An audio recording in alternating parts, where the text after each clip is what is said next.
بقضاء الله تعالى الفاتحة.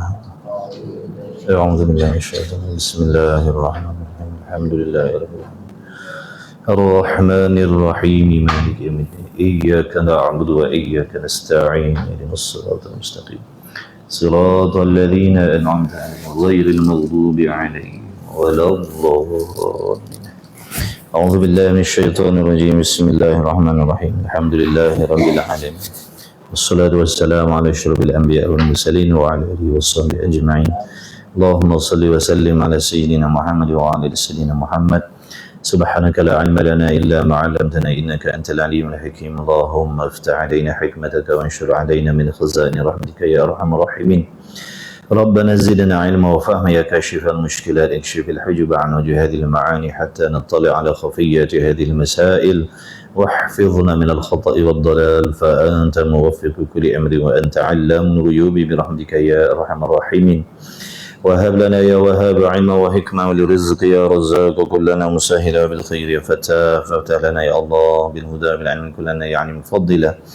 اللهم علمنا ما جهلنا وذكرنا ما نسينا. اللهم اجعل أعمالنا خالصة لوجهك الكريم إنك على كل شيء قدير ولا حول ولا قوة إلا بالله العلي العظيم. وصلى الله على سيدنا محمد وعلى آله وصحبه وسلم. الحمد لله رب العالمين. أما بعد. السلام عليكم ورحمة الله وبركاته. الحمد لله.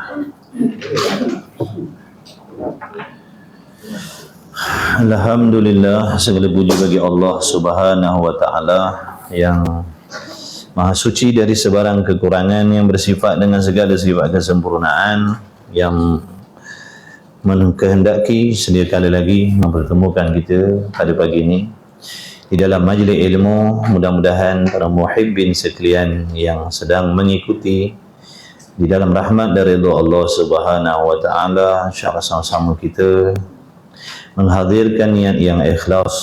Semoga Allah Subhanahu wa taala membukakan pintu-pintu ilmu, kefahaman yang serta ilmu yang bermanfaat untuk kita semua, insya-Allah. Sambungan kita Misbahul Munir, muka surat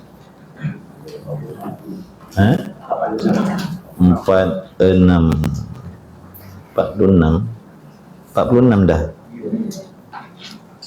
Cepat separuh lah. Kat ni. Baik, bismillahirrahmanirrahim. Qala al-muallif rahimahullahu ta'ala wa nafa'ana wa iyyakum bi'ulumihi wa bi'ulumi masyayikhina fid daraini amin ya rabbal alamin. Dan makna satu pada sifat itu ialah tidak ada di zat Allah Ta'ala dua sifat. Umpamanya daripada jenis yang satu seperti dua kudrat dan dua iradat dan umpamanya, maka jika ada dua-dua sifat itu di zat Allah Ta'ala, maka dinamakan dia. Maka jika ada dua-dua sifat itu di zat Allah Ta'ala, maka dinamakan dia. Dia keadaan ada dua sifat yang sama serupa pada zat Allah Ta'ala itu dinamakan dia kam muttasil pada sifat. Artinya bilangan yang berhubung. Bilangan yang berhubung, bilangan yang bercantum pada sifat, dan iaitu berhubung pada sifat batil, salah, kerana kedua-dua sifat itu tidak meratai ta'alluqnya yang itu kat sini. Baik. Alhamdulillah, kita hari ini insya-Allah akan menghuraikan apa yang dimaksudkan dengan wahdaniyat pada sifat Allah. Wajib kita mengiktikadkan bahawasanya Allah Subhanahu wa taala itu bersifat dengan ketunggalan, esa satu, yang mana satu Allah Ta'ala itu terbahagi kepada 3 maksud. Yang pertamanya satu pada zat, yang keduanya satu pada sifat, yang ketiganya satu pada perbuatan. Adapun satu pada zat Allah Ta'ala itu telah dihuraikan dengan makna menafikan kam muttasil pada zat dan menafikan kam munfasil pada zat. Itu minggu lepas dah. Minggu lepas dah dihuraikan. Yang dimaksudkan satu pada zat Allah Ta'ala itu ada 2 makna. Yang pertama, zat Allah bukan daripada jenis kam muttasil yang dipanggil jisim. Ingat tidak? Ingat? Ya. Ya. Satu pada zat yang pertama menafikan kam muttasil. Apa maksud kam muttasil? Bilang-bilangan yang bergabung, yang bercantum menjadi satu. Contohnya seketul batu, sebiji batu itu adalah hakikatnya terdiri daripada banyak bahan-bahan, banyak unsur-unsur yang bergabung menjadi sebiji batu. Jadi walaupun pada zahirnya sebiji batu, tapi hakikatnya berbilang-bilang, kerana batu itu terdiri daripada pelbagai unsur, banyak bahan-bahan, zat-zat pasir, zat-zat debu dan sebagainya, cantum-cantum jadi batu satu. Itu namanya kam muttasil. Maka zat Allah bukan sedemikian. Zat Allah bukan sedemikian. Kerana kam muttasil itu dipanggil jisim. Dipanggil juga apa? Jisim. Bila sebut jisim, dia mesti daripada kam muttasil. Bila sebut jisim, dia wajiblah bertempat, wajiblah berpihak, wajiblah baharu, wajiblah binasa, mesti binasa.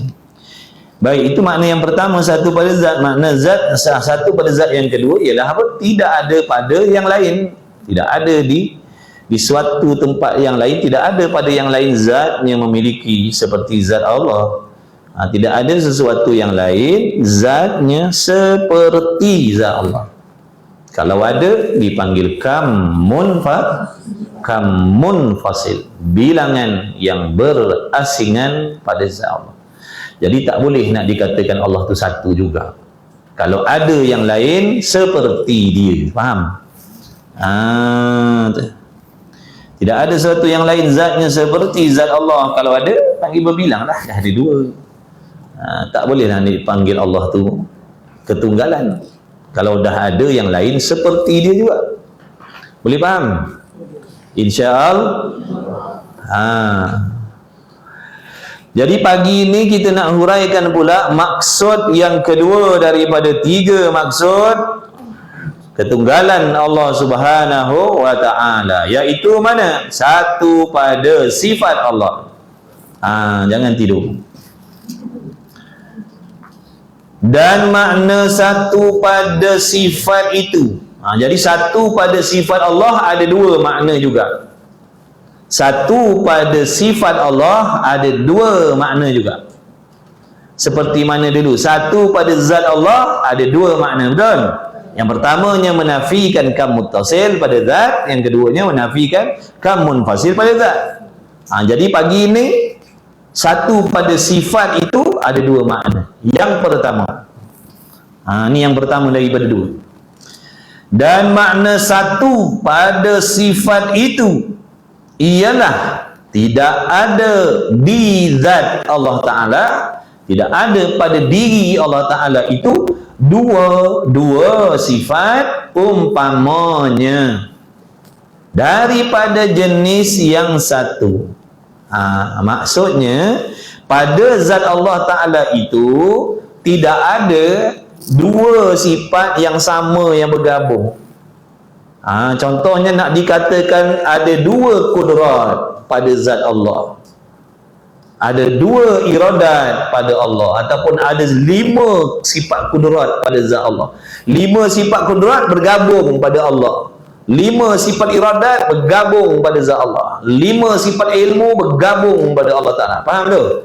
Sebab tu tadi dia ambil 2 tu kerana paling kurang paling kurang berbilang 2. Contohnya nak dikatakan Allah ada 2 kudrat, Allah ada 2 ilmu, Allah ada 3 sama, Allah ada 3 basar. Tak, mustahil. Itu yang dimaksudkan berbilang-bilang pada sifat ni dengan makna yang pertama.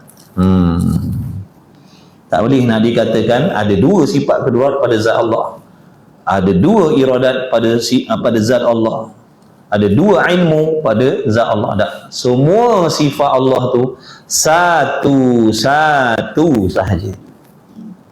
Semua sifat Allah satu sahaja.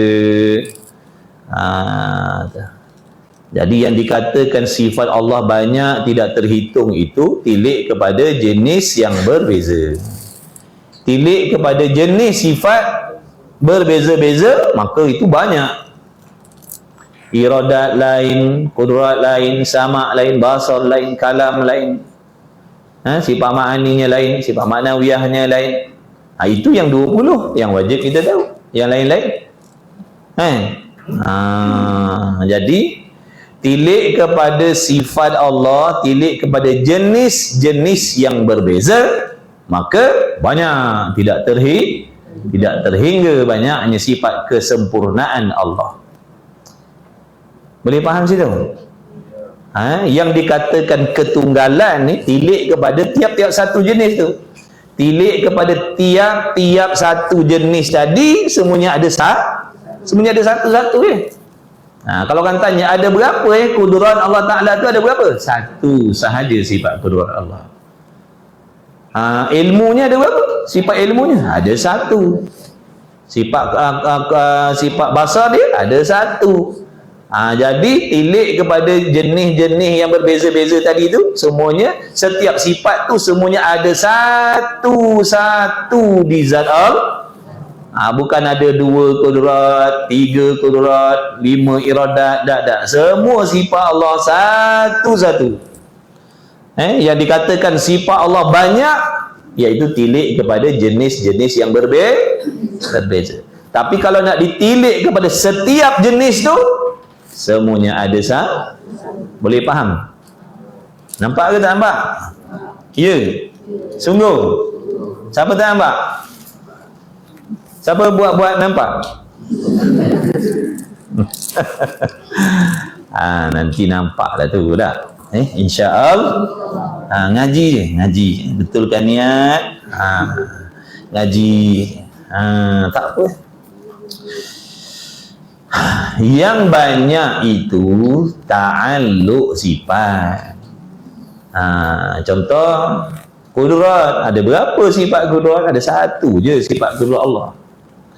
Yang banyaknya ta'alluq bagi sifat kudrat. Ta'alluq, apa arti ta'alluq? Peranan sifat kudrat tu yang banyak, urusan sifat kudrat itu yang banyak. Ada pun sifat kudrat tu satu saja. Yang banyak tu urusan dia, peranan sifat kudrat tu yang banyaknya. Menjadikan makhluk, meniadakan makhluk, banyak kerja dia tu, urusan dia tu. Ada pun kudrat berapa? Satu. Ilmu Allah satu, tapi ta'alluq bagi ilmu Allah tu banyak. Sama Allah ada berapa? Satu sifat pendengar Allah, tapi ta'alluq bagi sama tu banyak. Boleh faham? Baik. Ujian salah siap. Hanya semua faham. Nanti tengok peperiksaan ni, siapa yang tak dapat jawab, siap. Itulah maknanya. Itulah yang dimaksudkan tadi. Dinamakan Allah SWT Muhammad Iaitu dan makna satu pada sifat itu ialah tidak ada di zat Allah Ta'ala dua sifat umpamanya. Dia ambil dua. Boleh je nak letak 3 sifat, 5 sifat. Dia nak buat contoh berbilang-bilang tu, ambillah 2. Kerana 2 tu paling kurang paling kurang berbilang 2. Boleh je dia nak buat contoh dalam kitab ni kata ada 10 kudrat di zat Allah. Boleh nak buat contoh gitu. Tapi ambil 2 dah lah. Tak boleh nak katakan ada 2 kudrat. Berbilang-bilang sifat yang sama maksudnya. Berbilang-bilang sifat yang sama pada zat Allah itu mustahil. Contohnya berbilang-bilang sifat kudrat. Berbilang-bilang banyak sifat kudrat pada zat Allah mustahil. Banyak sifat iradat pada Allah mustahil. Banyak sifat sama pada zat Allah Ta'ala itu semua mustahil, batil. Tak boleh nak dikatakan demikian. Kenapa tak boleh kata begitu? Ni jawab dia. Kenapa tak boleh nak kata Allah ada banyak sifat kudrat, ada banyak sifat iradat, ada banyak sifat ilmu dan sebagainya? Kenapa tak boleh dikatakan begitu? Kerana kedua-dua sifat itu, kalau kata 2 tadi, kalau kata ada 2 kudrat tadi contohnya, kerana kedua-dua sifat itu tidak meratai ta'alluqnya, tidak meratai peranannya. Contoh macam sifat kudrat tadi, tidak meratai peranan sifat kudrat kalau ada 2 kudrat. Apa tugas kudrat? Apa tugas kudrat? 2 orang yang jawab. Apa tugas sifat kudrat? Soseng. Tadi tanya faham semuanya. Apa peranan sifat kudrat? La ilaha illallah Muhammad Rasulullah. Apa peranan sifat kudrat? Takut nak jawab macam ni. Apa nak takut? Bukan kena rotan, tak pernah lagi kan selama ni kena rotan. Siapa pernah kena rotan? Dah tu. Apa takut nak jawab? Ulang balik. Apa peranan sifat kudrat? Mengadakan makhluk, meniadakan makhluk, menjadikan mungkin. Tu baik. Kita dah faham sekarang kudrat tugas dia menciptakan. Okey, buat contoh buat contoh. Kenapa tak boleh dikatakan ada 2 kudrat pada Allah? Kenapa tak boleh tu? Ni alasan dia. Kalau ada 2 kudrat, kudrat A, kudrat B, ada 2. Maka kata ulama, kalau ada 2 kudrat sifat berkuasa pada Allah, yang mana peranan dia tadi kita dah tahu. Peranan kudrat menjadikan, meniadakan. Dua-dua ni sama. Dua-dua ni sama. Apa yang dimaksudkan tidak meratai ta'alluqnya? Peranan sifat kudrat tadi tidak meliputi, tidak meratai. Ada tempat dia boleh buat, ada tempat dia tak boleh nak buat. Itu maksud tidak meratai. Baik. Kudrat tadi tugas dia menjadikan makhluk. Okey? Daripada tak ada makhluk, dia nak jadikan ada makhluk. Kita buatlah satu contoh. Ni makhluk lah ni, kat tangan saya ni makhluk. Kita pun makhluk dah. Okey, asalnya benda ni tak ada, mic ni tak ada pun. Asalnya tak ada lagi. Mungkin orang panggil. Boleh jadi ada, boleh jadi tiada. Tu mungkin.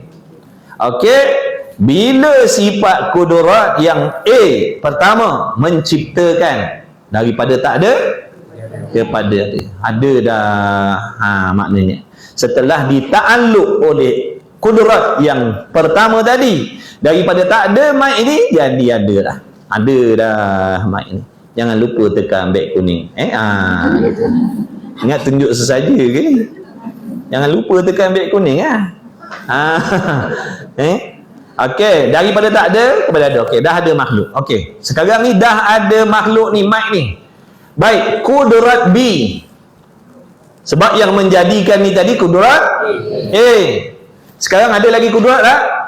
Adalah, dah kata ada 2. Baik. Soalannya, kudrat A dan B, kudrat yang kedua, yang satu lagi, bolehkah kudrat B nak menciptakan mic yang telah ada ni, sedangkan mic ni dipanggil mungkin, perkara yang harus dijadikan oleh kudrat. Betul? Betul tak? Peranan kudrat apa? Menjadikan okey, mic ni mungkin tak? Mungkin. Walaupun dia dah dijadikan mungkin, orang panggil makhluk. Daripada tak ada kepada ada. Sebab dah dibuat, dah diciptakan oleh kudrat yang pertama. Soalannya, kudrat yang kedua, bolehkah menjadikan mic ni? Boleh tak? Cuba siapa cakap boleh, angkat tangan. Tak ada angkat tangan. Siapa kata tak boleh, angkat tangan. Pun tak ada angkat juga. Semua nak tunggu jawapan. Okey Jawabnya, kudrat nombor 2 tadi tidak kuasa dah nak menjadikan. Tak boleh nak buat dah. Walaupun dia mungkin, tak boleh nak buat dah. Kenapa tak boleh nak buat? Kerana benda dah ada. Mic ni dah ada. Faham tak ni? Kebil tengok.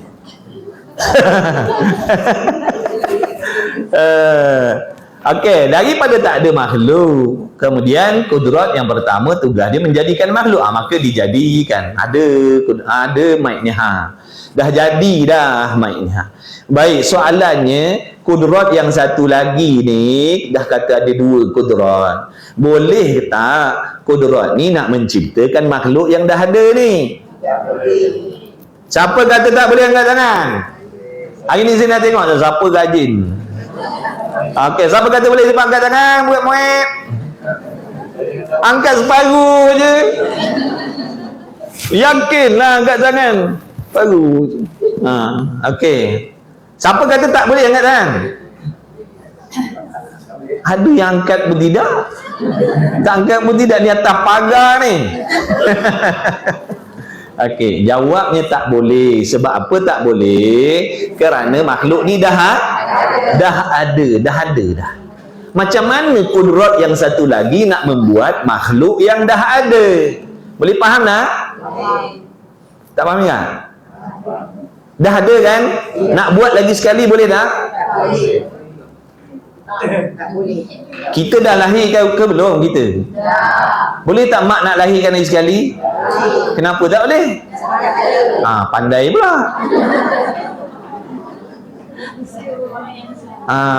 Sebab apa tak boleh nak lahirkan kita? Sebab kita dah dilahirkan. Faham tak? Kalau nak suruh mak lahirkan adik kita, kita tak boleh dah. Sebab kita dah dilahirkan. Kalau nak melahirkan benda yang dah ada dipanggil tahsilul. Alah mak tuan, dah gitu dah suruh tulis tahsilul hasil. Tulis kan? Tahsilul hasil, membuat benda yang dah ada tu mustahil. Tak boleh. Nak membuat benda yang dah ada tu tak boleh. Itu dipanggilkan tahsilul hasil. Nak menghasilkan benda yang dah ada, mana boleh. Macam tadi, kita dah dilahirkan. Macam mana mak nak lahirkan kita lagi sekali? Sebab kita dah dilahirkan. Maka keadaan nak membuat benda yang dah ada itu dipanggil tahsilul hasil. Siapa tak tulis lagi? Tulis besar sikit. Tahsilul hasil namanya. Itu namanya tahsilul hasil. Nak membuat benda yang dah ada. Mana boleh. Nak buat ni benda yang belum ada lagi. Ni sekarang mic ni dah ada. Macam mana nak buat lagi sekali? Faham tak? Kalau nak buat mic yang lain boleh. Kecuali saya tanya macam ni tadi, kudrat B, boleh tak nak membuat mic yang lain? Jawabnya boleh. Betul? Ni soalannya saya tadi, nak jadikan mic ni. Mic ni dah ada, dah wujud dah. Boleh tak yang nombor 2, kudrat nombor 2 ni nak buat lagi sekali mic yang dah ada? Boleh ke tidak? Sebab apa tak boleh? Benda dah ada. Dipanggil apa? Pandai, Masya Allah, tabarakallah. Tahsilul hasil namanya. Tak boleh lah. Kalau nak buat ni benda yang belum ada lagi. Baik, bila kudrat nombor 2 tak boleh nak buat, ini yang dinamakan tadi tidak meratai ta'alluq kudrat tu. Tak meratai, tak menyeluruh. Padahal kudrat ni dia kena tadbir semua. Bukan ada benda yang dia boleh buat, ada benda yang dia tak boleh buat. Ni tiba-tiba kudrat A boleh jalankan tugasan dia, kudrat B tak boleh pula nak jalankan tugasan dia menciptakan. Bukankah itu namanya tidak meratai ta'alluq? Peranan ni tak meratai. Mana boleh kudrat Allah? Kudrat Allah mesti boleh memberi bekas. Tiba-tiba dalam masalah ni, kalau seandainya ada dua kudrat, membawa kepada ada sifat kudrat yang berfungsi, ada sifat kudrat yang tidak boleh berfungsi. Itu yang dimaksudkan tidak meratai ta'alluq sifat tadi. Maka tidak meratai ta'alluq sifat Allah itu perkara yang lemah tidak? Ada kudrat tapi ada benda yang dia tak boleh buat. Sempurna ke tidak? Tidak sempurna. Maka mustahil. Sebab tu tak boleh kata ada dua kudrat. Kalau kata 10 kudrat, ada 10 kudrat. Okey, tiba-tiba kudrat yang pertama menjadikan mic ini. Dah ada mic. Kudrat nombor 2, nombor 3, nombor 4, nombor 5, nombor 6, nombor 7, nombor 8, nombor 9, 10. Boleh tak nak buat mic ni lagi sekali? Dah berapa banyak sifat kudrat yang sia-sia tu? Boleh faham? Boleh tak? Siap minggu depan tanya ni sekali. Itu namanya tahsilul tahsilul hasil. Nak buat benda yang dah ada.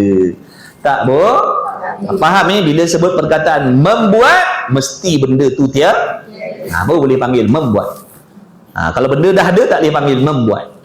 Benda dah ada tak boleh panggil membuat. Membuat ni sesuatu daripada tiada kepada ada. Ni dah ada. Nak buat macam mana? Kalau nak buat pun benda lain. Mic yang lain boleh. Adapun mic yang dah sedia ni tak boleh. Jangan tidur. Jangan tidur. Jangan tidur. Lelap aja. Menghayati Masya Allah. Kalau macam tu tak apa. Kalau lelap mata dengan makna sedang menumpukan, sedang menghayati, tak apa. Kalau lelap mata tu dah pergi ke mana dah tak tahu, itu jangan. Bangun. Rugi nanti gerang. Okey, itu makna yang pertama. Dan makna satu pada sifat itu ialah tidak ada di zat Allah dua sifat, tak boleh. Sebab tu tak boleh nak kata ada dua kudrat, dua iradat, ada 5, ada 6 sifat yang sama. Tak boleh. Kerana jawapannya membawa kepada tidak meratai ta'alluq sifat tu. Membawa kepada lemah, sia-sia pula. Ada sifat Tuhan tapi tak berfungsi. Ada sifat tapi sia-sia. Lemah lah. Mana boleh macam tu, tak sempurna lah. Kalau kita tak apa. Dah memang kita ni tak sempurna. Ini Tuhan, Zat yang maha suci dari sebarang jenis kekurangan, maha suci dari sebarang jenis kelemahan. Betul? Okey. Alih. Dah faham tadi alih alih. Baik. Dan makna satu pada sifat pula. Ni makna kedua. Ni makna yang kedua. Tadi makna yang pertama. Saya dah bagi tahu tadi, satu pada sifat terbagi kepada dua makna yang pertama ni tadi dah sudah tadi. Dipanggil kam muttasil pada sifat. Jadi ada dua sifat kudrat, 1, 2 gabung duduk pada zat Allah. Itu maksudnya bilangan-bilangan sifat yang bergabung pada zat Allah. Faham tak tu? Maka tak boleh nak dikatakan sifat Allah Ta'ala tu satu, tak boleh. Kerana ada banyak sifat yang jenisnya sama gabung duduk pada Allah. Maka tak boleh nak dikatakan ketunggalan pada sifat Allah. Tak boleh nak kata sifat kudrat tu tunggal. Faham tak? Kalau dikatakan ada banyak kudrat bergabung pada zat Allah, bercampur kudrat, banyak kudrat campur, bergabung, melekat di antara satu sama lain, bergabung duduk pada zat Allah, maka tak bolehlah nak dikatakan sifat Allah Ta'ala tu satu.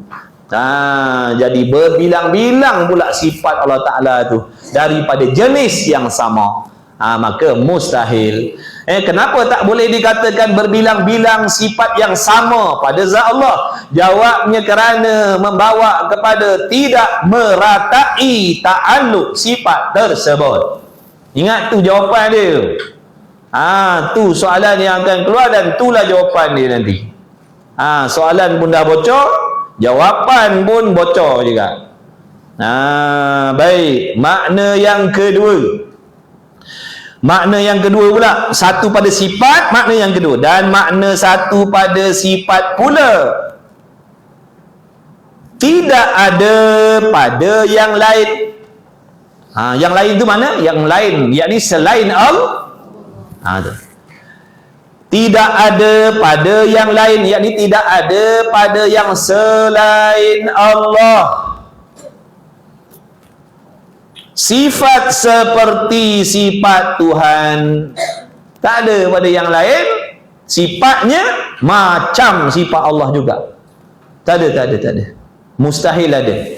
Tak boleh diterima pada akal adanya sesuatu yang lain memiliki sifat sama seperti sifat yang ada pada Allah.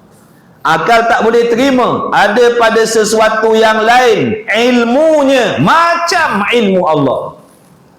Akal tak boleh terima ada pada sesuatu yang lain kudratnya sama macam kudrat Allah, boleh memberi kesan baik ataupun sebaliknya. Faham tak? Faham tidak? Kalau ada berbilang-bilang tak bolehlah kita nak kata kudrat Allah saja yang macam tu, kerana dah ada yang lain. Mamat tu dia ada kudrat macam Tuhan juga. Contohlah, Mamat tu dia ada kudrat macam Tuhan juga, boleh memberi kesan, boleh memberi kesan baik, boleh memberi kesan yang tak baik, sama macam kudrat Tuhan juga. Berbilang dah? Berbilang. Dah jadi berbilang lah, syirik dah jadi ni, menyengutukan sifat Allah.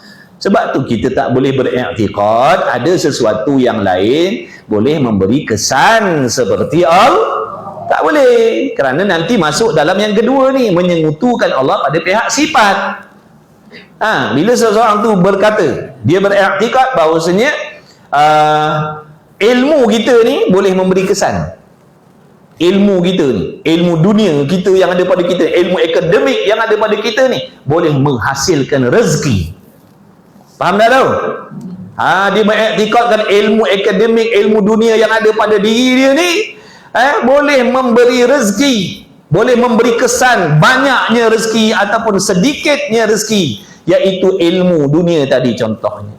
Maka orang yang macam ni, orang yang iktikad macam ni adalah orang yang telah mensyirikkan sifat Allah, menyengutukan sifat Allah, kerana yang boleh memberi kesan ni, menghasilkan sesuatu itu hanya kudrat Allah. Tiba-tiba dia kata ada yang lain boleh juga memberi kesan baik, kesan tak baik, iaitu ilmu makhluk contohnya.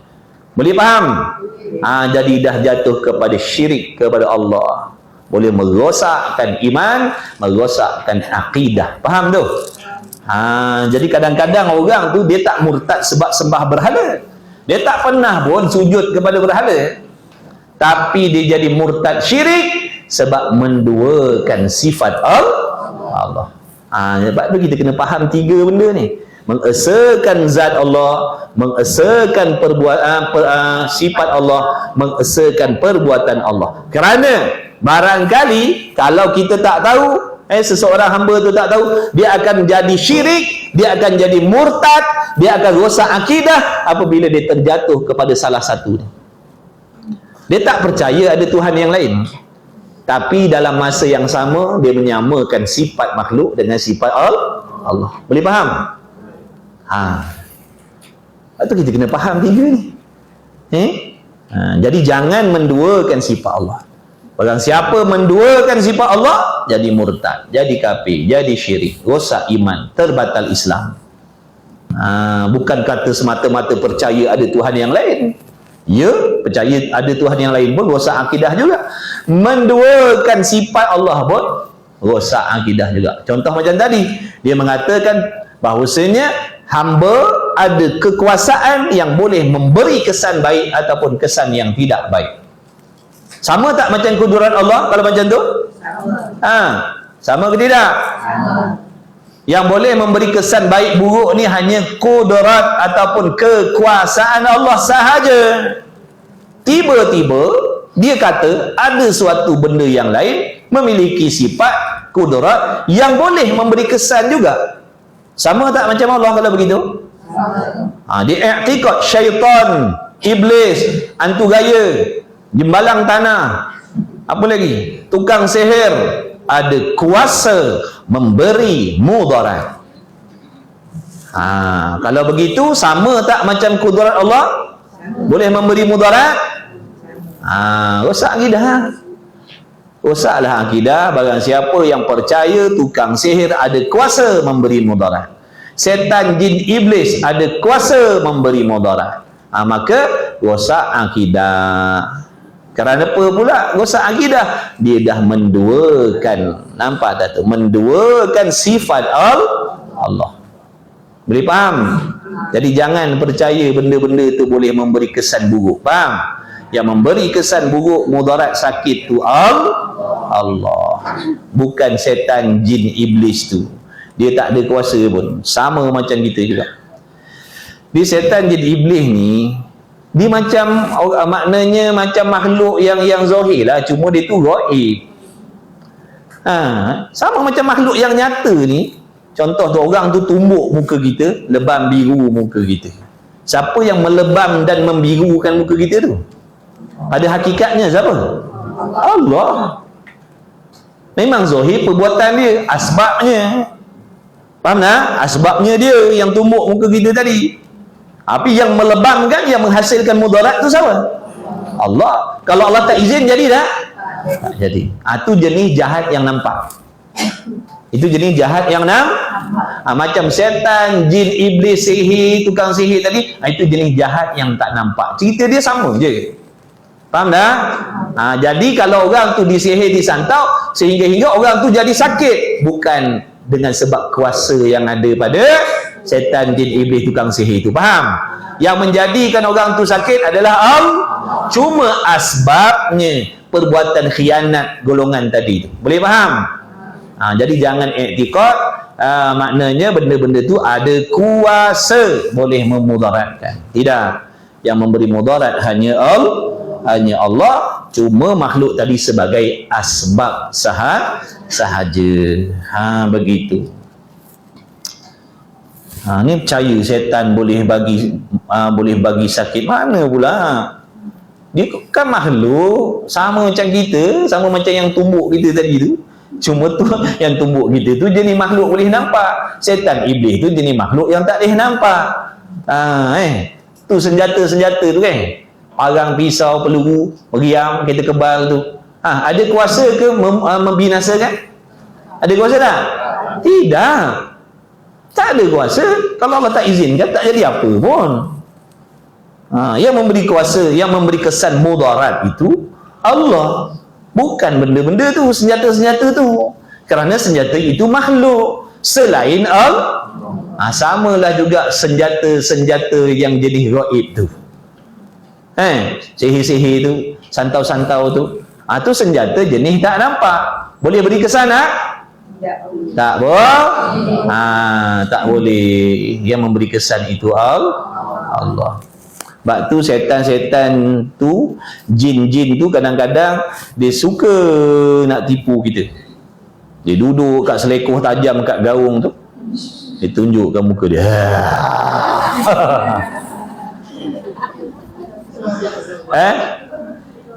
Yang banyak terjun tu bukan sebab apa, terperanjat. Terperanjat masuk gaung. Masyhurlah cerita. Kebetulan pula yang terjun gaung tu tak mati pula. Lepas sihat dia ceritalah dengan saudara dia. Malam tu ada tu lah. Keluar kepala dia tiba-tiba. Jadi setan tu dia suka duduk tempat-tempat macam tu supaya kita yakin yang puak-puak dia boleh memberi mudarat. Faham? Sebab tu dia suka munculkan diri kat tempat-tempat macam tu supaya kita ikut, situ ada jenis jembalang tu, kalau kau tak letak McDonald kat situ, memang tak lepas lah lalu, kena jamu dulu. Sebab dia ada kuasa memudarat yang kita. Jadi nak lalu situ kena jamu, kena hantar makanan ke, kena apa ke, baru lepas. Nampak dah tu? Contoh, dia nak meletakkan supaya manusia percaya yang dia ada kuasa memberi mudarat. Jangan, dia tak ada kuasa. Dia saja munculkan diri dia tu nak suruh kita percaya yang dia itulah ada kuasa memudaratkan, jadi sakit, menjatuhkan sakit dan sebagainya. Jangan, kalau percaya macam tu rosak akidah kita. Ni yang suruh ngaji akidah ni. Jangan ingat ada selain Allah boleh memberi kesan. Tak boleh, tak ada. Dia duduk situ saja, dia nak menakut-nakutkan kita je. Dia jenis nakal, suka ngosek orang. Tapi ngosek dia cara macam tu lah. Macam manusia ni ada yang nakal, suka usik orang. Dia pun macam tu, suka nak ngusik kita. Suka ngusik kita supaya manusia tadi percaya yang jin, setan, iblis ada kuasa. Jangan, na'udzubillah min zalik. Tidak ada selain Allah memiliki kuasa yang boleh memberi mudarat, yang jatuhkan sakit Allah, yang memberi mudarat Allah, yang menjadikan kemalangan Allah dan sebagainya. Semua Allah. Makhluk je. Ini ada dua jalan. Jalan tu ada ular. Ada ular. King Cobra ke apa? King Cobra. Clear lah. Clear. Pada pandang kita. Okey.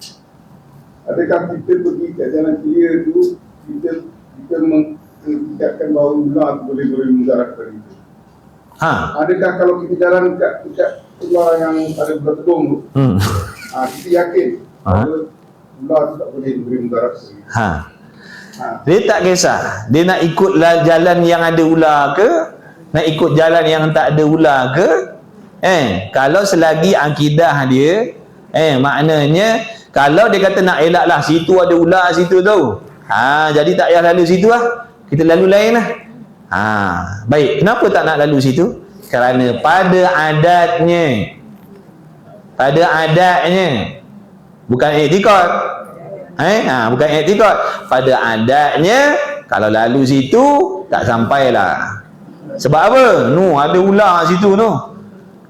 Janganlah serah diri kita pada mudarat gitu. Itu tilik kepada apa? Dia mengelak situ kerana tilik kepada hukum adatnya. Binatang tu pada adatnya boleh memberi mudarat.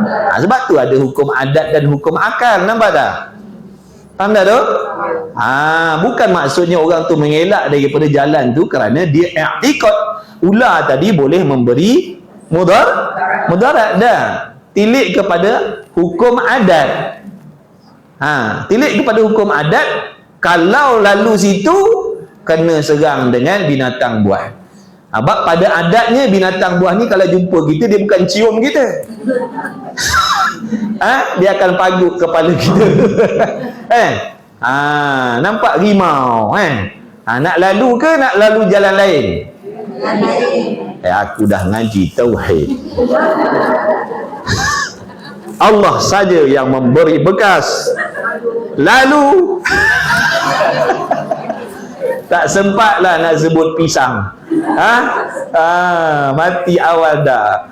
Sebab apa? Pada adatnya tadi memang mudarat, tapi dalam hati i'tikad siapa yang memberi mudarat? Memang Allah yang memberi mudarat, tapi pada adatnya Allah jadikan asbabnya binatang-binatang tadi itu hukum adat, hukum asbabnya boleh memberi mudarat pada adat, bukan pada bukan pada akidah. Nampak tak? Jadi kita ikut jalan yang elok bukan kerana kita beriktikad makhluk itu ada kuasa pada hakikatnya memberi mudarat.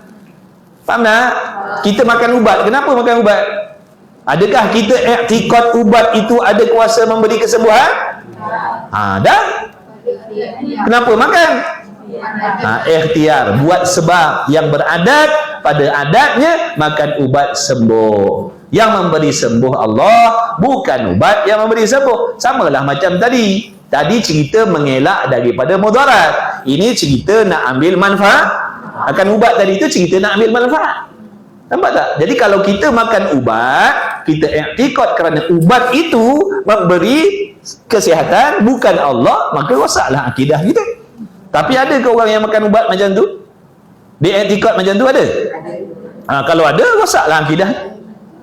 Dia makan ubat sebab dia memang i'tikad ubat tu ada kuasa memberikan, menyambung nyawa dia. Rosaklah akidah. Tapi kalau dia makan ubat tadi tilik kepada hukum adat dan hukum asbab, bukan akidah, tak ada masalah pada akidah dia. Samalah macam tadi, mengelak daripada nak lalu tempat bahaya tu, bukan dengan sebab kita i'tikad benda tu ada kuasa memberi mudarat, tapi pada adat dan asbabnya. Boleh boleh tidak ni? Nama karang. Lepas ni tak hirau dah lah. Nampak trailer lalu pun kita lalu jalan kita. Tak boleh elak ni. Ni kalau elak rosak akidah ni. Oi, jangan oi.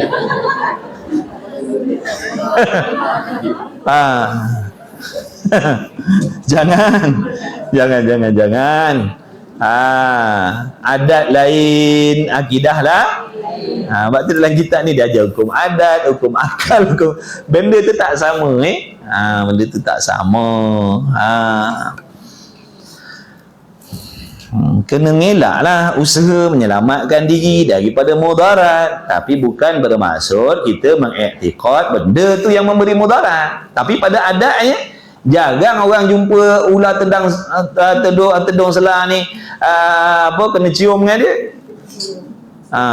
Gila try tengok. Dia jadi kawan kita ke apa? Jarang orang kena langgar dengan trailer tu hidup. Jarang lah pada adatnya.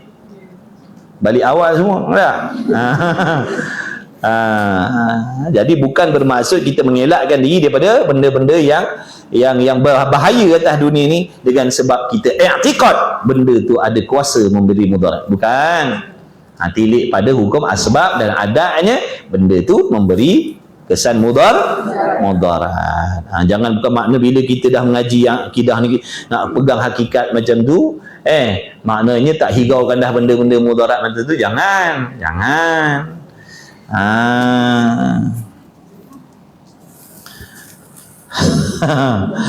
Boleh okey.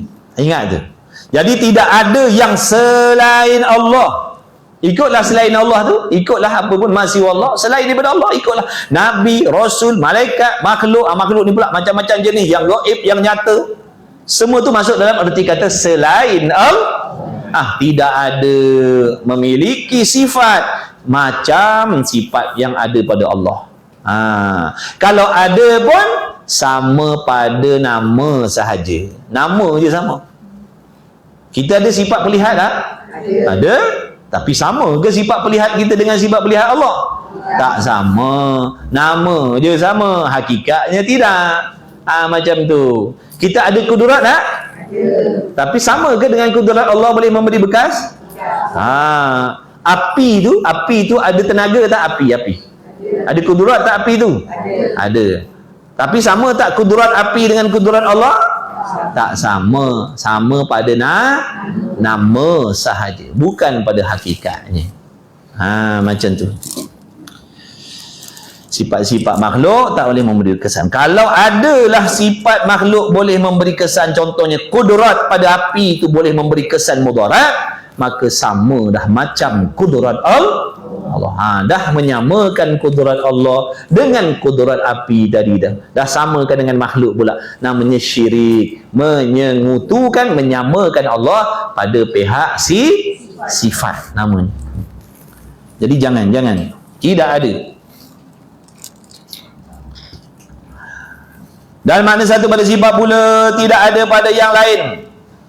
seperti sifat Tuhan yang boleh mengadakan dan boleh meniadakan. Ataupun mengada meniada ni kita boleh ubah lain, makna sifat Tuhan tidak ada pada yang lain sifat seperti sifat Tuhan yang boleh memberi manfaat atau memberi mudarat. Boleh ubah situ. Memberi manfaat ataupun memberi mudarat. Tak ada.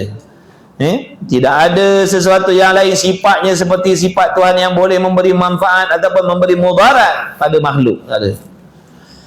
Yang boleh memberi manfaat mudarat ni hanya Allah sahaja. Makhluk tak boleh bagi mudarat. Senjata tak boleh bagi mudarat.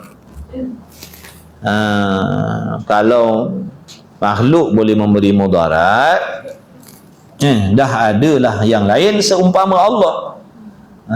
Tak boleh kita nak kata Allah saja yang maha berkuasa. Kena kata yang lain pun berkuasa lah. Faham tak? Jadi ingat tu, kita mengelakkan diri daripada benda mudarat, itu tilik kepada asbab yang beradat. Pada adatnya kalau minum racun balik awal. Pada adatnya kalau minum racun balik awal. Bukan i'tiqad, bukan hakikat racun tu boleh mematikan, tak? Yang mematikan Allah. Kalau diminum racun, Allah tak izinkan mati, tak mati lah. Dulu ada berlaku kat kampung kita. Dulu lah, lama lah. Tak mati dia. Minum racun tak mati pun. Mana kuasa racun tu? Kalau kata racun tu ada kuasa mematikan, kenapa tak mati? Betul tak? Itu menunjukkan makhluk tak ada kuasa. Tapi tilik adat, kebiasaan. Kan dah belajar hukum adat. Benda sesuatu perkara yang dihukumkan oleh kita kerana benda tu berulang-ulang berlaku, berulang-ulang jadi dengan memberikan jawapan yang sama. Kali pertama minum racun, KO. Panggil orang kedua pula, kau try pula minum racun ni tengok. Panggil orang kedua, minum pun KO juga. Maka pada adatnya minum racun ni mati. Kali ketiga panggil pula, minum tak mati pula. Tu orang panggil mencari adat, menyalahi hukum adat kerana tidak diizinkan oleh Allah. Mana? Gitu lah. Pada adatnya jumpa ular tedung tu, tak balik rumah dah lah, lepas tu. Kali pertama jumpa, tak balik rumah. Suruh kawan kita pergi. Kau pergi pula try tengok. Pergi.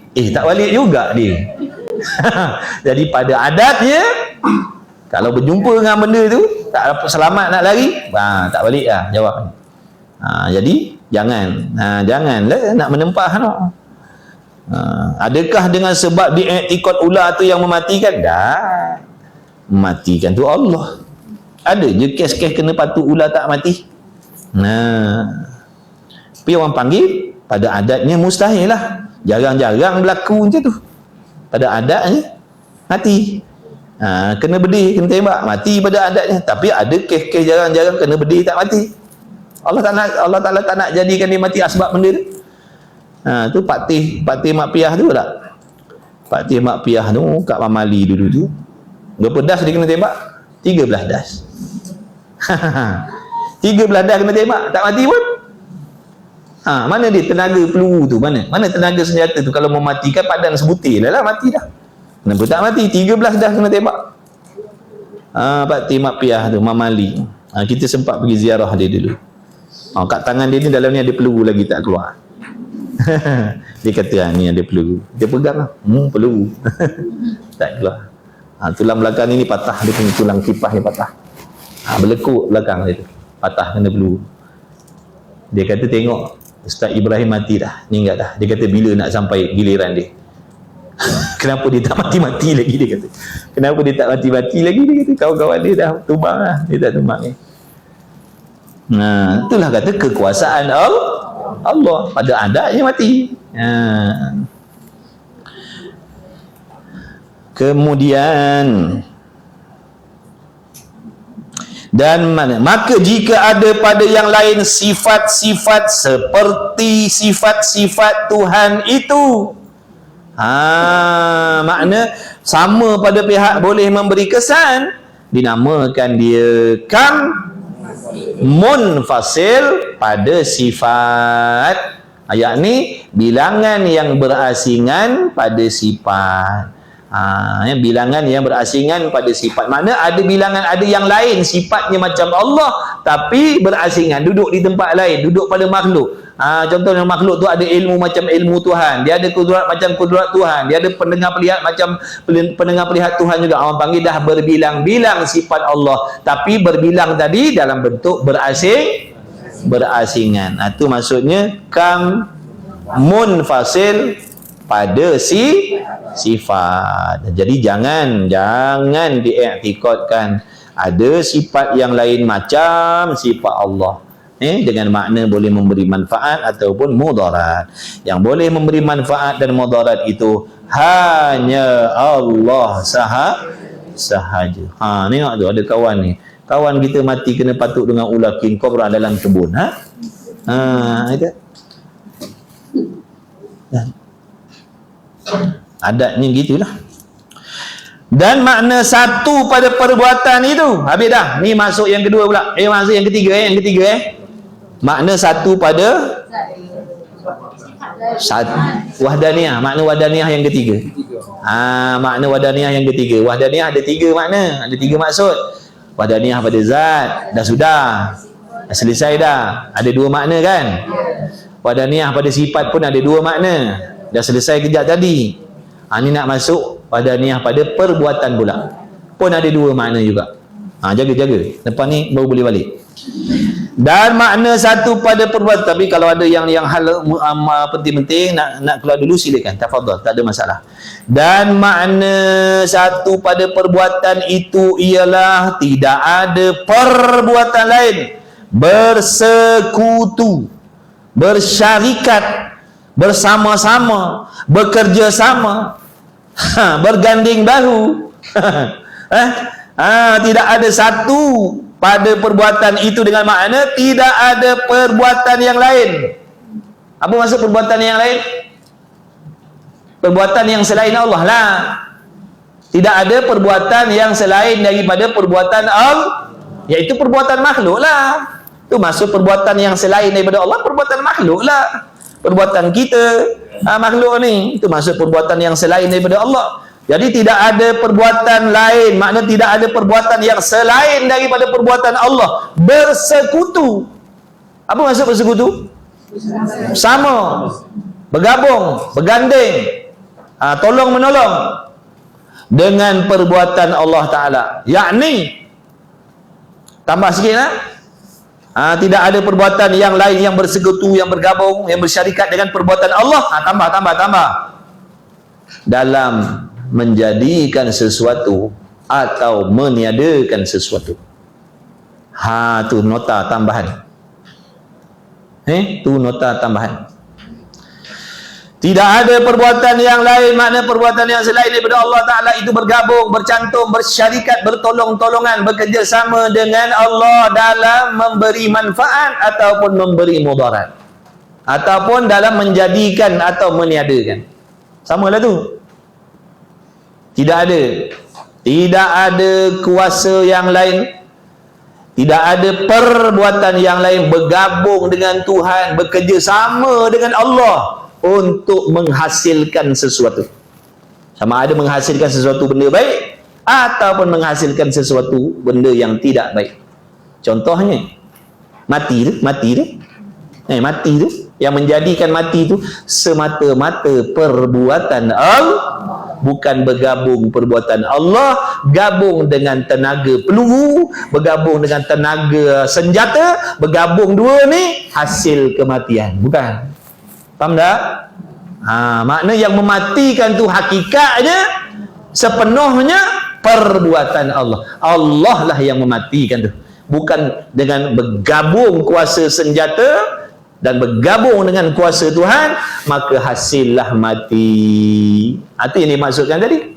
Berbilang-bilang pada perbuatan. Ni kita ni dapat rezeki, dapat duit macam-macam. Bukan dengan sebab bergabung kekuasaan Allah, perbuatan Allah dengan usaha kita. Faham tak?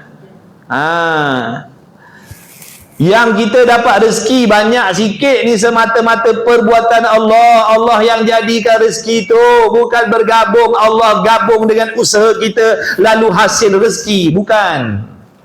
Kita ni manusia jadi manusia ni bukan dengan maksud bergabung perbuatan Allah, kekuasaan Allah dengan usaha mak bapak kita lalu hasillah kita, faham? Kita ni semata-mata perbuatan Allah. Boleh faham tak? Minum sekejap sambil mikir tu. Saya nak minum dulu. Bismillahirrahmanirrahim. Bismillah. Jumpa minum minta maaf curang sih, malu.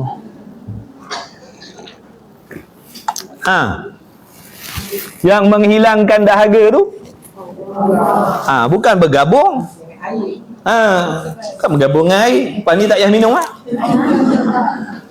Tak kena minum. Cuma i'tiqad yang memberi rasa, yang menghilangkan dahaga itu semata-mata Allah, bukan air. Air itu asbab yang tak memberi bekas pun. Allah Maha Kuasa menghilangkan dahaga tanpa minum. Allah Maha Kuasa memberi kenyang tanpa makan. Cuma Allah jadikan hukum asbab tadi tu nak bagi kita pahala. Kita buat sebab makan, kita buat sebab minum, dapat pahala. Nampak tak? Padahal Allah boleh bagi kita sihat tanpa makan minum. Tapi Allah jadikan hukum adat, hukum asbab, nak sihat kena makan, nak sihat kena minum. Jadi bila seorang tu makan minum dengan niat nak jaga kesihatan sebab nak beribadat, maka makan minumnya diberi pahala oleh Allah. Tapi sebaliknya kalau orang tu makan minum dengan niat nak buat maksiat, maka diberi dosa oleh Allah. Itulah hikmah Allah jadikan asbab tadi. Padahal Allah tak berhajat pun pada sebab-sebab tu untuk menjadikan sesuatu. Allah tak berhajat kepada sebab nak menjadikan sesuatu. Idza arada syai'an ay yakula lahu kun fayakun. Kalau dia nak benda tu jadi walaupun tanpa sebab. Allah Ta'ala boleh menjadikan kita orang kaya tanpa usaha bekerja. Faham tak? Allah boleh bagi kita jadi alim ulama tanpa usaha menuntut ilmu, tapi tak ada pahala. Tak adalah pahala, bahagian kita tu tak ada. Boleh alim tapi pahala tak dapat sebab tidak berusaha. Faham tak? Orang nak makan padi, orang nak makan beras padi, daripada dia berusaha dengan kita yang makan padi tanpa usaha. Nampak tak? Dia ada banyak dapat pahala. Bercucuk tanam, beras keringat dia, begini dan begitu, keluar modal, pahala tu. Kita terus suap je. Terus suap je. Dapat juga makan, tapi tanpa usaha kita menanam. Dapat tak pahala? Tak. Kalau dapat pun pahala tang makan tadi. Tu pun tengok niat dia makan kenapa.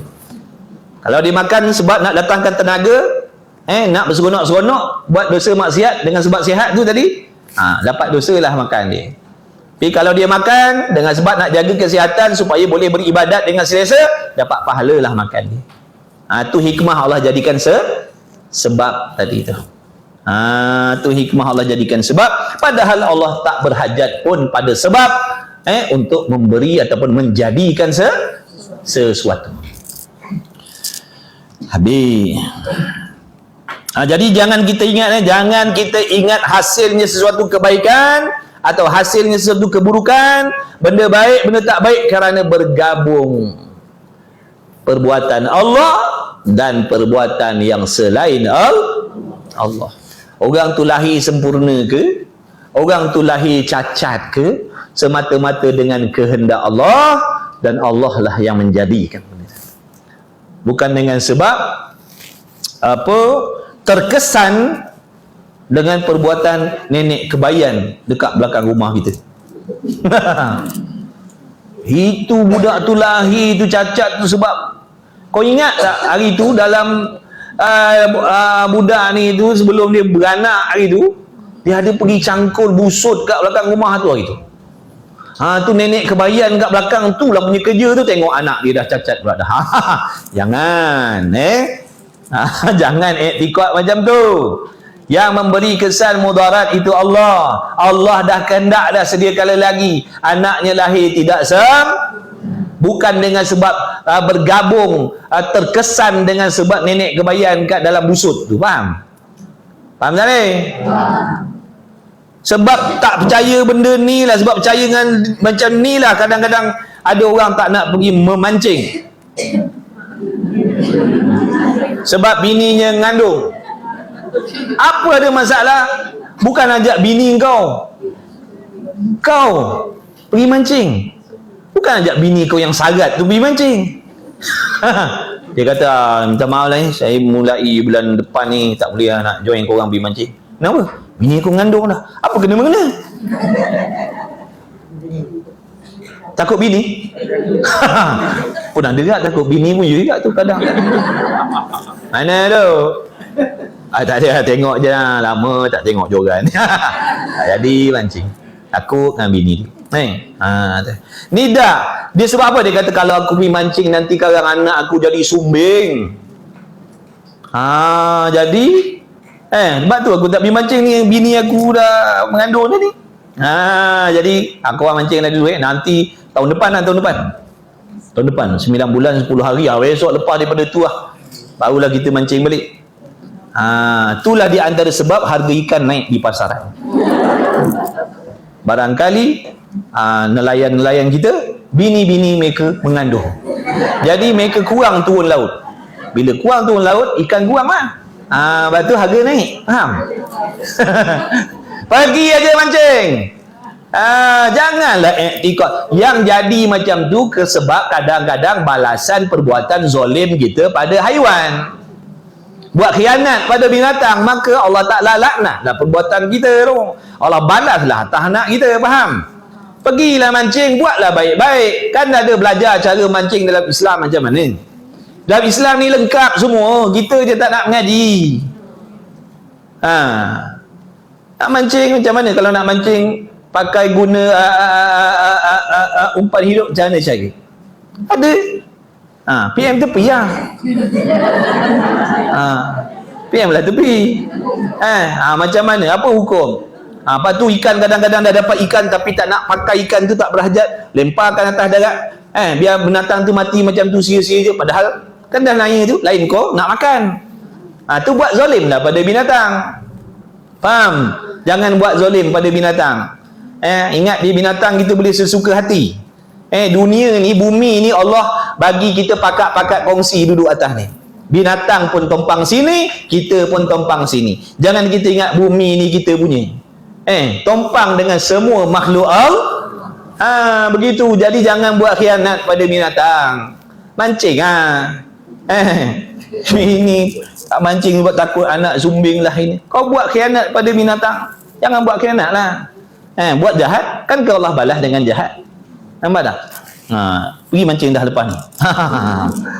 Ajak kita lah, ajak kita. Jangan lupa ajak kita. Kita dah 3 bulan tak mancing.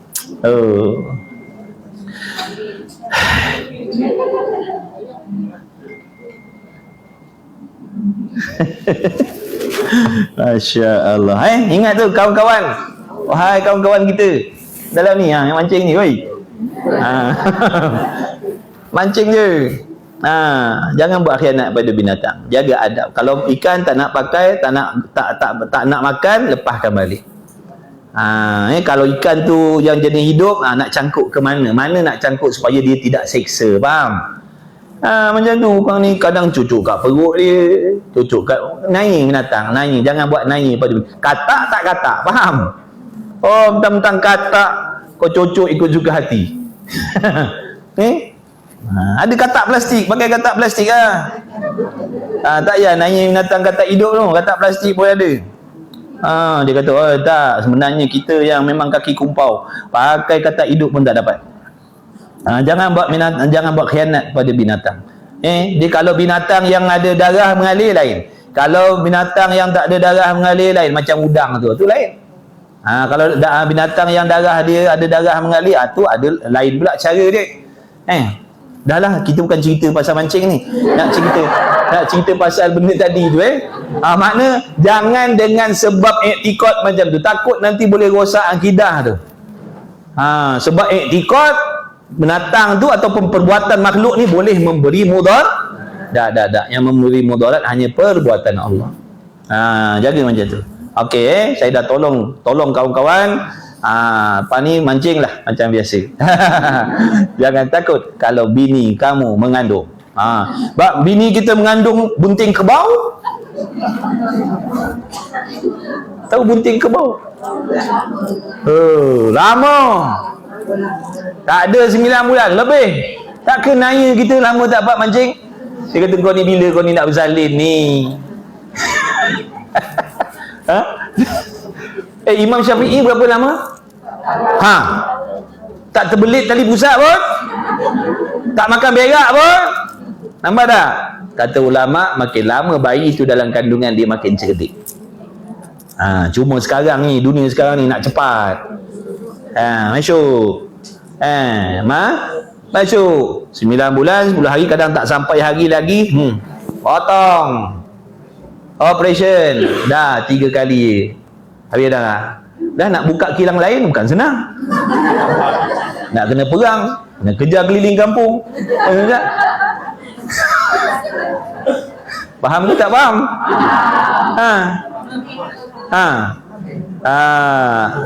Nampak? Sebab itulah, itu pula dia punya mudarat. Dia sebenarnya dalam kitab dia kata yang pada adat, tempoh matang tu 9 bulan 10 hari pada adat. Maknanya ada kadang-kadang dia mengandung luar daripada adat, dia lebih daripada tu. Bila sampai saat waktu dia akan keluar lah. Ni belum Allah kehendak, belum nak suruh keluar cara adat, kita paksa. Tu paksa lah tu nama dia. Telur tu ada sampai masa dia menetah lah. Nampak tak? Tapi kita tak sabar, paksa. Dia macam tu sebenarnya. Kemudian kita dimomok-momokkan dengan terbelit tali pusat lah, termakan berak lah. Kita pun takut lah, stres. Kang suami kata, alah sabarlah awak, tak payah lah. Awak bukan awak yang tanggung sakit, saya yang tanggung sakit. Ya tak, ya juga. Ikutlah. Sabarlah, nantilah, tak payahlah setuju dulu nak paksa-paksa tu. Awak cakap senang lah, yang menanggungnya saya. Tak, ya juga, ikut kau lah. Kita pun kesian dah. Pergi dah operation 2 kali 3 kali habis dah lah. Tak ada lah. Dengan sendiri dah mengurangkan peluang nak meramaikan umatnya Nabi Muhammad sallallahu alaihi wasallam. Tengok mak bapak kita dulu, 12 orang, 14 orang, tak ada operation sekali habuk pun. Betul? Mak kita 14 orang, tak ada apa pun, tak ada operation pun. Kita nombor 10. Kita nombor 10. Nampak tak? Tak ada operation dulu-dulu. Tak cari tanyalah pakcik ni. Tak ada dengar lah operation ni dulu-dulu ya pakcik. Kalau ada pun boleh jadi 1-2 kot. Ni jam lambat cerita operation ni. Sikit-sikit operation. Lambat setengah jam ni operation. Lepas tu dah 3 kali. Orang nak anak 10 dah dapat 3 je. Lepas tu nak buka kilang baru, kena bergaduh, berperang, macam-macam. Okey, dah cukup. Kemudian katanya musannif lagi. Mana tadi? Dah hilang pula dah. Tiba-tiba. Dan makna satu pada perlu tak ingat tidak ada perbuatan yang lain. Jadi kita ni jadi manusia ni semata-mata kehendak dan perbuatan Allah, bukan dengan sebab bergabung dengan mak bapak kita, usaha mak bapak kita. Tidak. Samalah rezeki yang kita dapat. Dengan bekerja tu, itu asbab yang tak boleh memberi berkah. Allah lah yang sedia kala lagi dah menentukan rezeki kita begini, dan Allah lah yang bagi rezeki itu. Allah lah yang jadikan rezeki itu, bukan terkesan dengan sebab yang kita buat. Boleh faham? Ilmu ni yang kita dapat ni, bukan dengan sebab terkesan dengan sebab usaha kita. Dah, Allah lah yang memberi ilmu, bukan dengan bergabung dengan usaha kita lalu Allah jadikan ilmu dah. Tu makna yang pertama. Maka jika ada perbuatan yang lain bersekutu ni makna bercampur sekali, bertolong-tolongan dengan perbuatan Allah Ta'ala, maka dinamakan dia kam muttasil pada perbuatan, dan iaitu kam muttasil pada perbuatan batil, karut, salah. Tak boleh cakap macam tu. Kenapa? Kerana tiap-tiap daripada 2 perbuatan itu tidak dikatakan perbuatan Tuhan dengan sepenuh. Maksudnya, saya ni bukanlah ciptaan Allah sepenuhnya. Kenapa pula? Kerana tu ada jasa benda lain. Nampak tak? Jadi saya ni bukanlah dimiliki oleh Allah sepenuhnya. Tak bolehlah nak kata saya ni milik Allah sepenuhnya. Saya ni separuh milik Allah. Dan separuh lagi mak bapak saya. Faham tak tu? Maknanya Allah tu tidaklah memiliki segala-galanya. Allah Ta'ala tu memiliki sebahagian sahaja. Kerana sebahagian yang lain adalah jasa daripada perbuatan benda lah. Na'udzubillah min zalik. Macam mana nak kata Rabbul Alamin, Tuhan sekalian alam, kalau ada benda yang dia miliki, ada benda yang bukan milik dia, faham? Tak boleh. Itu maksud dia. Maka tidak boleh lagi dikatakan Tuhan. Tak bolehlah nak panggil Tuhan, tak bolehlah nak kata Allah tu Tuhan kalau dia tadbir dah separuh saja. Dia mentadbir alam ini sebahagian sahaja, kerana sebahagian yang lain bukan hasil daripada kekuasaan dia, bahkan orang lain.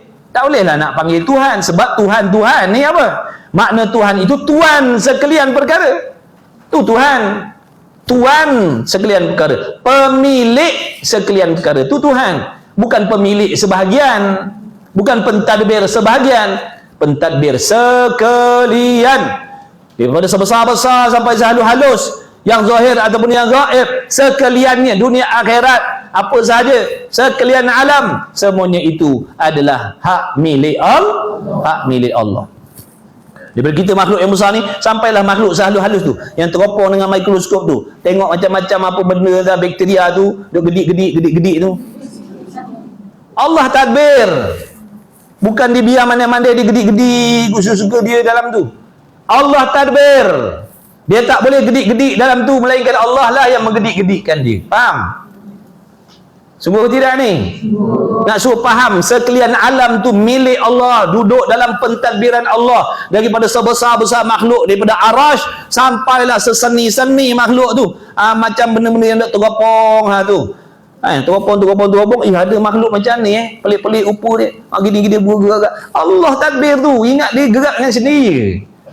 Ingat dia mandai-mandai dia tu. Allah yang tadbir, Allah yang bagi makan geng-geng tu. Ada rezeki dia. Itulah hebatnya Allah. Semua. Bukan Allah tadbir manusia saja. Semua itu dalam pentadbiran Allah. Hebat tak Allah? Maha hebatnya Allah. Maha kuasanya Allah. Maha hebatnya Allah. Maha sempurnanya lah Allah Ta'ala. Subhanallah. Tidak dikatakan, jadi kalau begitu tak bolehlah nak dikatakan Tuhan, kerana makna Tuhan itu Tuhan sekalian perkara, dan apabila dua, nescaya dikatakan Tuhan setengah perkara saja. Boleh tak nak panggil Tuhan kalau dia tadbir setengah-setengah? Tak layaklah nak panggil Tuhan kalau dia takbir setengah-setengah. Dan makna satu pada perbuatan pula, tidak ada perbuatan daripada perbuatan yang lain yang berasingan seperti perbuatan Allah Ta'ala. Maka jika ada perbuatan yang berasingan, maka dinamakan dia kamu fasil pada perbuatan, artinya bilangan yang berasingan pada perbuatan, dan yang itu mustahil kerana keduanya itu tidak meratai pemerintahannya. Kalau begitu tetaplah Tuhan itu satu, tidak berbilang-bilang pada zat dan pada sifat dan pada perbuatan. Wallahu a'lam. Huraiannya minggu depan. Dah lah. Huraiannya minggu depan. Jadilah, mudah-mudahan Allah memberi kita ilmu yang bermanfaat. Mudah-mudahan Allah jadikan kita orang yang istiqamah, sabar ngaji. Sabar ngaji. Jangan mengalah, jangan mengundur, jangan tarik diri. Sabar. Sebab nak dapat benda mahal, benda mulia, memang dugaan dia berat-berat, memang mencabar. Kecuali nak dapatkan benda yang tak ada nilai, itu tak ada cabaran sangat lah. Benda tak bernilai, tak ada cabaran sangat. Tapi kalau benda tu bernilai, lebih-lebih lagi pula bernilai sisi Allah, memanglah ujiannya berat-berat. Jadi sabarlah. Mudah-mudahan Allah Ta'ala jadikan kita penuntut-penuntut ilmu yang sabar, yang istiqamah, yang ikhlas, yang bersungguh-sungguh untuk mengamalkan ilmu. Mudah-mudahan Allah panjangkan umur kita sekaliannya, diberi umur yang berkah. Ibu bapa kita yang masih hidup, yang masih ada, mudah-mudahan Allah panjangkan umur, berikan kesihatan, keafiatan untuk ibadah. Semua muslimin muslimat, maksudlah kawan-kawan kita semuanya diampunkan dosa oleh Allah Subhanahu Wa Taala, senantiasa dalam bimbingan Allah Subhanahu Wa Taala zahir dan batin. Mudah-mudahan Allah Ta'ala melahirkan di kalangan kita, keturunan kita, anak-anak yang soleh, yang solehah, yang berjaya dunia akhirat, yang bertakwa, yang selamat daripada terpesona daripada fahaman-fahaman yang boleh merosakkan syariat dan akidah. Mudah-mudahan Allah Ta'ala rezekikan kepada kita semuanya husnul khatimah. Mudah-mudahan Allah Ta'ala kurniakan kepada kita mendapat syafaatnya Nabi Muhammad SAW. Mudah-mudahan Allah Subhanahu Wa Ta'ala mengkabulkan segala doa, segala hajat yang tersurat, yang tersirat, yang ada di dalam hati-hati kita. Sesungguhnya Allah Ta'ala telah mengetahui sedia kala lagi. Maka seandainya perkara itu baik untuk kita sisi Allah, moga mudah-mudahan Allah Ta'ala permudahkan dan kabulkan. Seandainya apa yang kita inginkan, hajatkan dalam hati itu sesuatu yang memberi mudarat untuk kita sisi Allah, maka mudah-mudahan Allah jauhkanlah benda itu daripada kita. Amin ya Rabb. Amin ya Rabbal Alamin. Yang sedang diuji oleh Allah dengan pelbagai masalah rumah tangga, masalah suami, masalah isteri, masalah anak-anak, masalah jiran, masalah mak mertua, masalah bapak mertua, masalah macam-macam lagi lah, duit dan sebagainya, sakit, mudah-mudahan dibukakan jalan-jalan kelepasannya oleh Allah Subhanahu Wa Taala dengan berkat junjungan besar Nabi kita Muhammad sallallahu alaihi wa alihi wasallam. Bismillahirrahmanirrahim. Alhamdulillahirabbil alamin. Wassalatu wassalamu ala Rasulillah wa alihi. Allahumma rabbana fa'na bima 'allamtana, rabbana 'allimna alladhi yanfa'una. Rabbana faqih ahlana wa qarabatilana fi dinina ma ahli kutri unsa wa dzakar. Wa sallallahu ala sayyidina Muhammad wa ala alihi wa sahbihi wa baraka wa sallam. Alhamdulillahirabbil alamin. Taqabbalallahu minni wa minkum. Minna wa minkum taqabbal ya karim.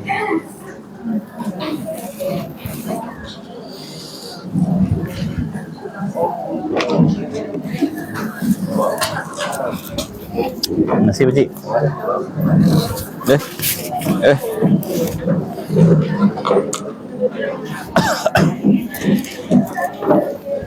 Terima kasih Pakcik. Jumpa lagi. Terima kasih. Barakallahu fiik. Barakallahu. Terima kasih Pakcik. Jumpa lagi Pakcik. Insya-Allah. Doakan saya. Pakcik, masih Jumpa lagi. Insya-Allah. Jumpa lagi Pakcik. Jumpa lagi. Bersihat afiat. Terima kasih Pakcik. Terima kasih banyak doa saya. Terima kasih. Sama Pakcik. Doa saya Pakcik. Insya-Allah. Jangan lupa Pakcik doa saya. Ya bang. Abang ni handsome. Mana handsome? Mana sahabat lain? Semua ada? Ada. Alhamdulillah. Terima kasih Pakcik. Jumpa lagi Pakcik. Doa saya insya-Allah. Moga sihat afiat insya-Allah. Hari ni cuti Cuti Tapi kalau cuti buat apa? Masih tadi aktiviti Pakcik, doa saya Pakcik. Jumpa lagi insya-Allah.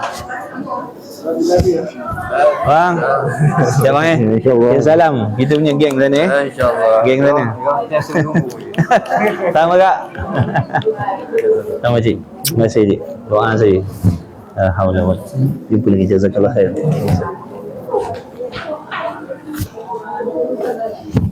Nabikan air. Ya Karim. Ya, sama-sama doakan saya. Pakcik, depan ni mana? Ya, Pakcik. Allah, masih Pakcik. Depan ni mana? Balik lah. Zuhur tak ada kelas. Doa saya Pakcik InsyaAllah, amin. Mana besok? Tanjung Minyak. Besok Tanjung Minyak. InsyaAllah. Sekejap Pakcik Sekejap je dah seminggu sekejap Klik-klik mata. Amin, betul. Kelas Zuhur insya-Allah kita ada kelas Zuhur pukul 1 insya-Allah. Ya Rabb. Abewi Anjang belanja roti canai. Terbaik. Terima kasih. Roti canai cicah kari jenahak sedap. Waalaikumsalam. Kesalangan suami Terima kasih dia banyak hadiah dia masya-Allah. Jazakallah. Amin. Sabar insya-Allah buat macam biasa. Mengaji, ajak dia orang mengaji, nasihat baik-baik. Dia orang tak nak ikut dulu tak apa. Ibarat menarik rambut dalam tepung. Insya-Allah. Sama-sama, jazakallah khair. Amin. Terima kasih. Okey, kita berehat sekejap. Pukul 1 nanti jumpa balik. Ni jam caru tengah bersepa tu lah. Ikan caru tapi kita lah tak dapat nak turun. Macam mana? Baik.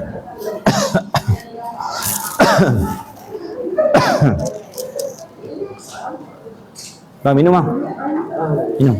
Bang, dekat ni ramai yang ngaji dekat sini. Ni Facebook ramai.